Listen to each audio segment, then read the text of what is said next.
Welcome to another episode of The Impact of AI and Big Data. This week is sponsored by Women Leaders in Data and Artificial Intelligence.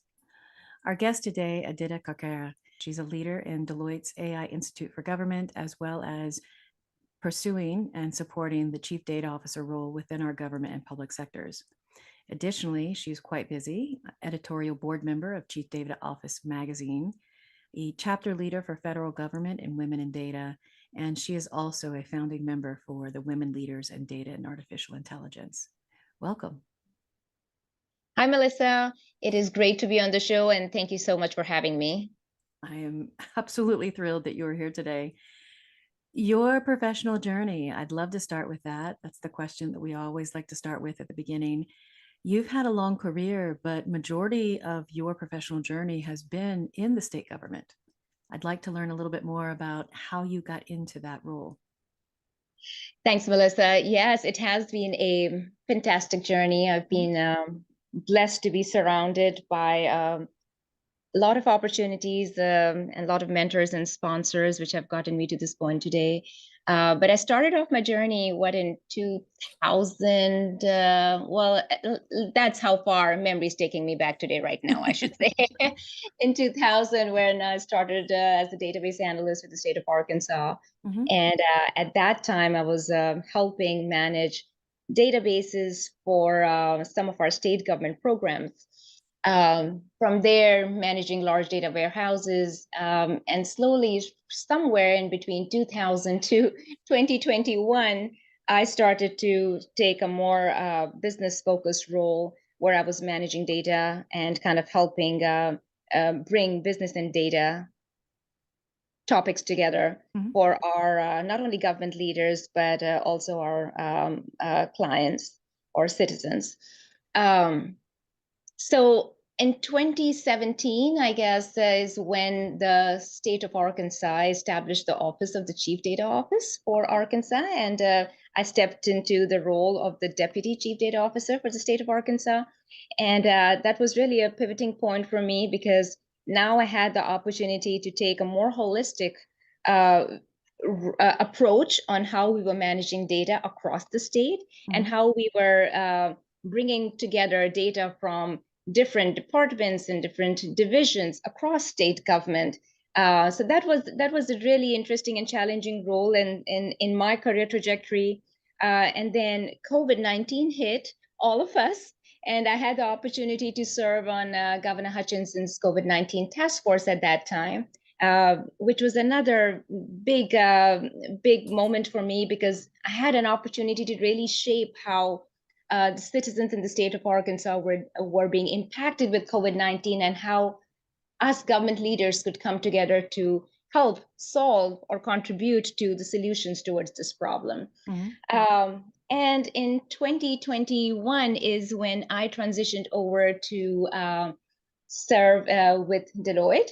And we have recently, just in the last year, established our first office of the Chief Data Office for Deloitte's government and public services. So really excited about that. You said, why public service and how I got into public service. I think there is just so much happening in the government space around how we cater to the needs of our citizens, that has always motivated and inspired me to stay attached to the public service. Of course, having spent 21 years directly as a government employee, and then now continuing to serve the government sector from the industry perspective, I just feel there is so much we can do to assist in terms of driving innovation, in terms of driving modernization, to continue to help ensure not only that our services back to the citizens are efficient, but also in larger matters of space research or national security. There's just so much we can do when we bring government, industry, and academia together. So, my heart lies in the public sector, and that's where I aspire to continue to, hopefully, continue to contribute. I believe you mentioned just briefly about some of the other activities you're doing to support women leaders in data. What's top of mind for you today? Oh, you brought up a topic, Melissa, that I know you and I both are very passionate about. Is not only how do we continue to bring up women in broadly the STEM field, but specifically for women in data Mhm. and AI. Um, and in the fall recently, Melissa, Deloitte, Government and Public Services, we have partnered with Women in Data, the global data organization, to bring together the community of women in the federal government space. So we launched our inaugural chapter for Women in Data federal government chapter in fall last year.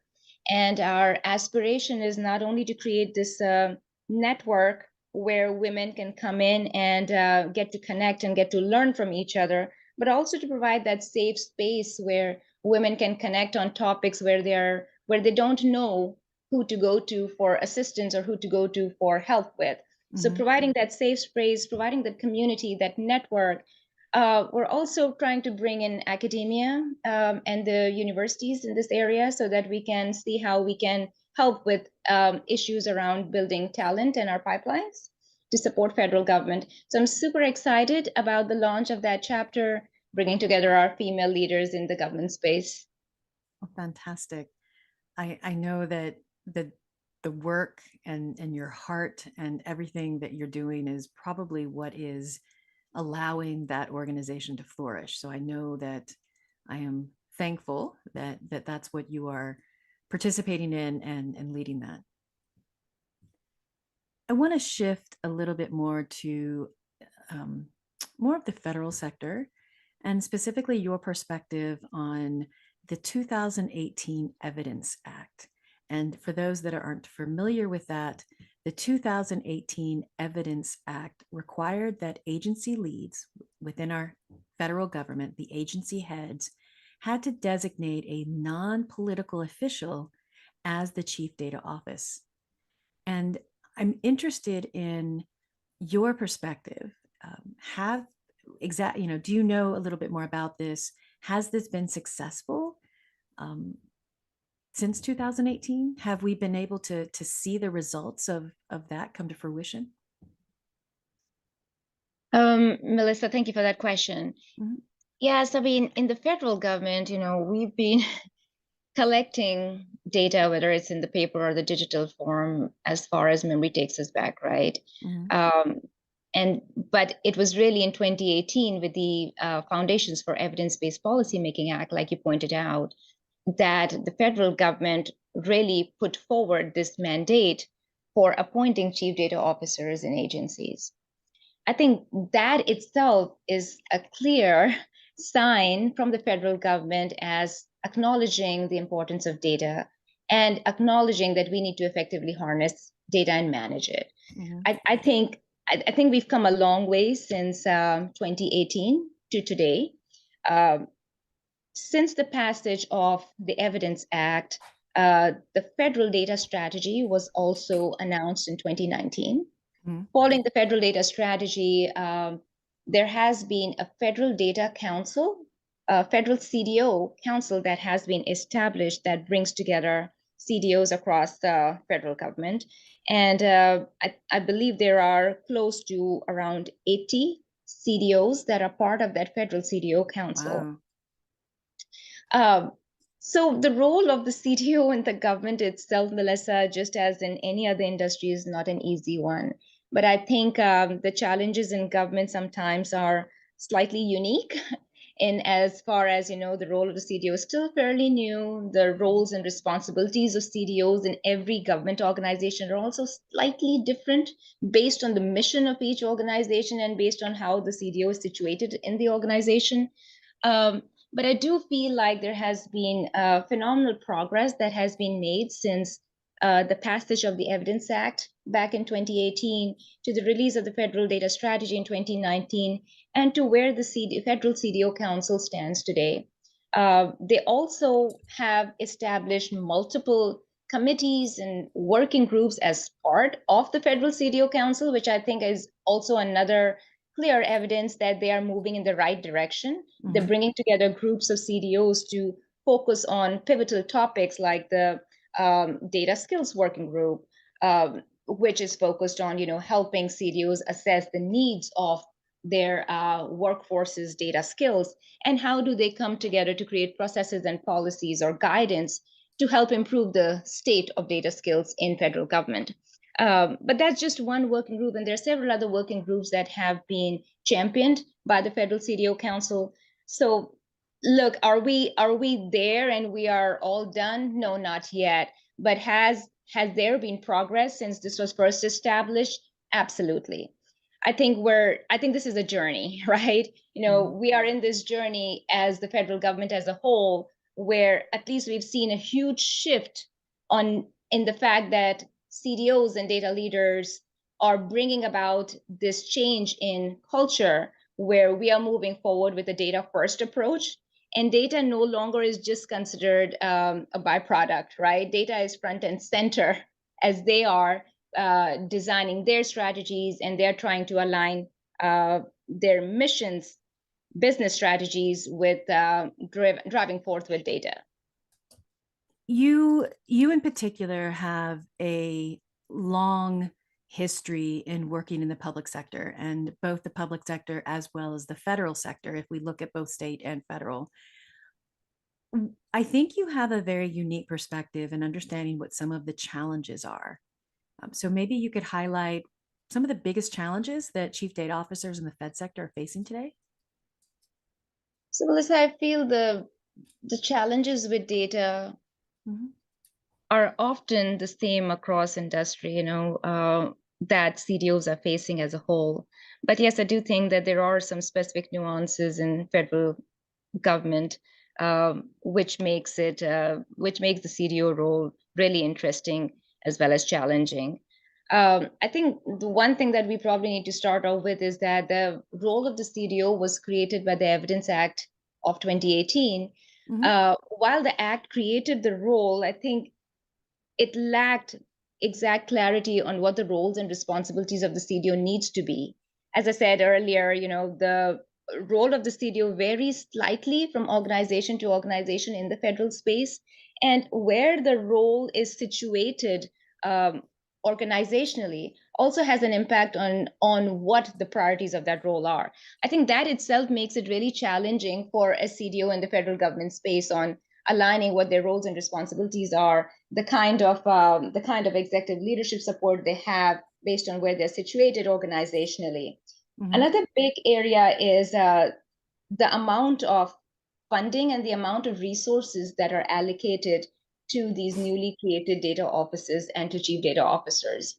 In a recent survey from Data Foundation, as well as a recent survey from the Federal CDO Council, it has been highlighted that one of the biggest challenges that the CDOs are facing is also being able to find the right skills to staff their CDO teams.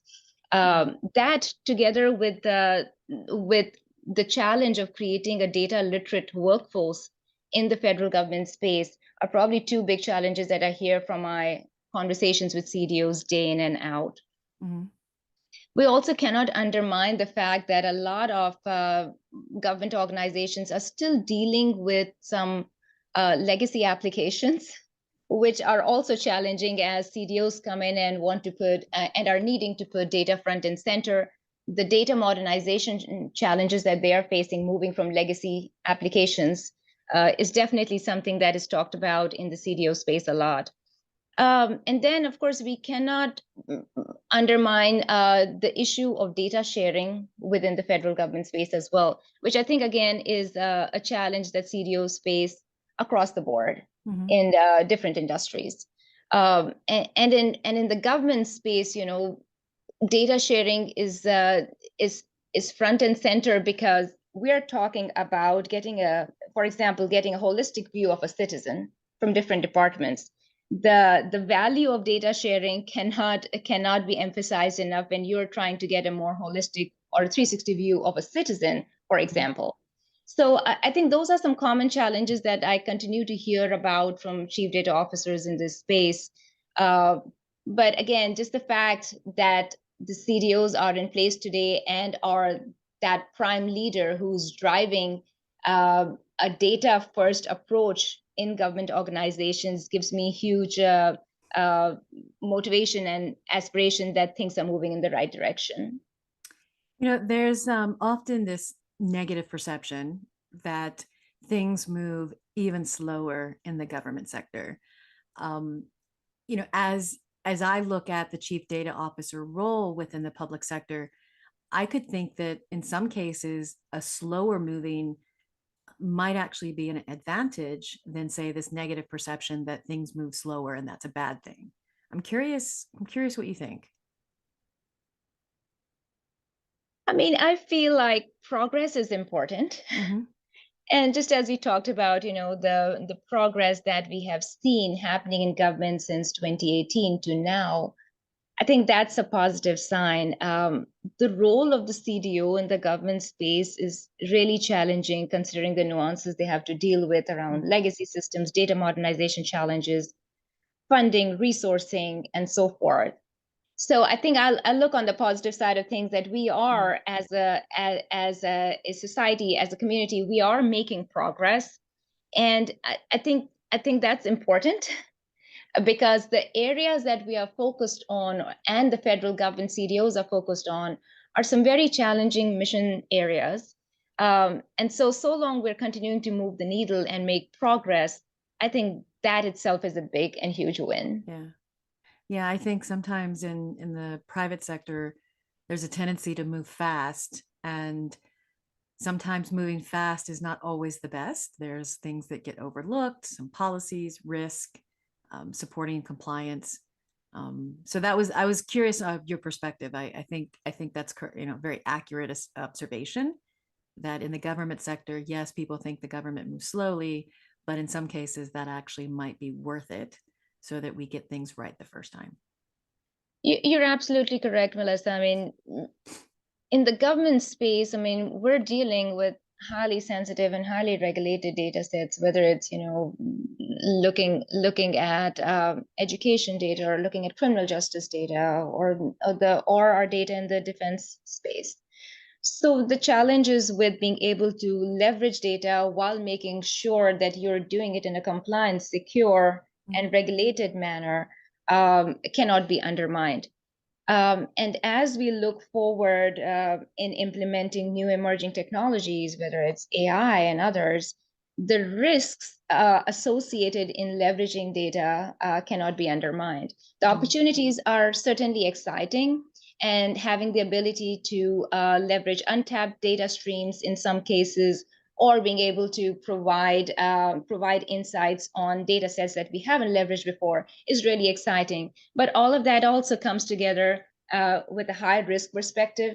And so I know the chief data officers in this space are definitely moving with caution as you're dealing with this sensitive data. So cannot undermine the importance of being mindful of privacy regulations as well as compliance requirements as we are dealing with this highly sensitive data. Yeah. As we look to wrap up, I wanted to just ask one last question. Do you have any perspectives or leave behinds? You are very passionate about data and very passionate about the public sector, again, both state and federal. What's your advice for someone who's listening to this, another woman who thought they weren't interested in public sector, but maybe they are now? How can they best get involved? Melissa, thank you for the comments and that question. Think to anyone who's listening out there, I would want them to consider engaging in the private sector, especially women. We need more women out, not only across industries, but we need more women, especially in the government space today, to be able to shape what our future is going to look like. We need those opinions. We need those people working today in our workforce. So if you're listening and if you have any slight interest in working in the federal government chapter, I would encourage you all to go check out. There are ample opportunities available in the federal government space. And think about this. You will then be in a position where you can make an impact on the mission of government. think about the impact you can make in the services that you yourself are probably availing of, you, your friends, your family are availing of. And what could be more fulfilling than be able to make a slight difference in how government is functioning today? Think also about, as government is shaping and leveraging AI applications for adding efficiencies, your voice is needed today so that we can create equitable and unbiased applications for the future that's yet to come. And hopefully that motivates you to consider the federal government space or the state government space as a career choice in the future. And it sounds like also too, check out Women in Data, specifically the chapter for federal government, to learn more. Absolutely. Definitely check out the federal government chapter for Women in Data. And if there is any interest or if there are any other questions, Melissa, I'm happy to share my contact information. Please do reach out. Yes, you can find her on LinkedIn. That's probably, it sounds like that's the best way to reach you. That's probably a best way to Yeah. reach me. Okay. Thank you so much for your time. I know you've carved this out in the middle of your day, and I absolutely appreciate you joining me today. Melissa, it's been fantastic talking to you about everything from my personal journey to what's happening in the government space, to the Federal CDO Council, and how we could continue to engage women in the government practice for the future. So thank you for reaching out, and enjoy the conversation.